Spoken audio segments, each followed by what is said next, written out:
പോരാട്ടങ്ങളുടെയും ത്യാഗത്തിൻ്റെയും ആവേശോജ്വലമായ ചരിത്രമാണ് കമ്മ്യൂണിസ്റ്റ് പ്രസ്ഥാനത്തിൻ്റേത്.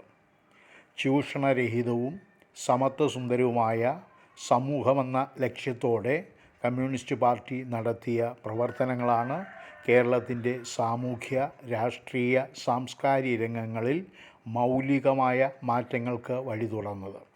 1939 പിണറായി പാറപ്പുറത്ത് നടന്ന സമ്മേളനത്തിൽ വച്ച് കമ്മ്യൂണിസ്റ്റ് പാർട്ടിയുടെ കേരള ഘടകം രൂപം കൊണ്ടതു മുതലുള്ള പാർട്ടി പ്രവർത്തനങ്ങളിൽ നിന്നും ഇതുവരെയുള്ള കേരളത്തിൻ്റെ ചരിത്രത്തെ വേർതിരിച്ച് നിർത്താനാകില്ല.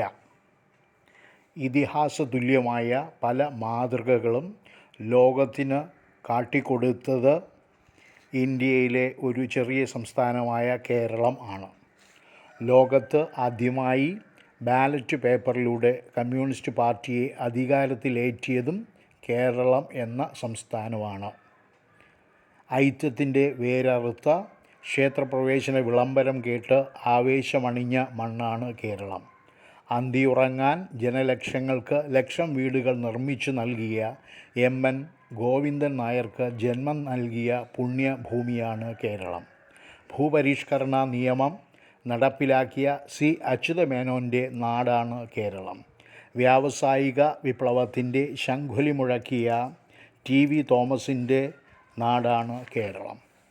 ഒരു പ്രത്യയ ശാസ്ത്ര അടിത്തറയിൽ കെട്ടിപ്പടുത്തതാണ് കമ്മ്യൂണിസ്റ്റ് പാർട്ടി. മാർക്സിസം ലെനിനിസത്തിൻ്റെ പ്രത്യയശാസ്ത്രപരമായ കാഴ്ചപ്പാട് ഉയർത്തിപ്പിടിക്കുകയും അതിനെ കാലാനുസൃതമായി സമ്പുഷ്ടീകരിച്ചുകൊണ്ട് മുന്നോട്ടു പോകുന്നതാണ് നമ്മുടെ രീതി.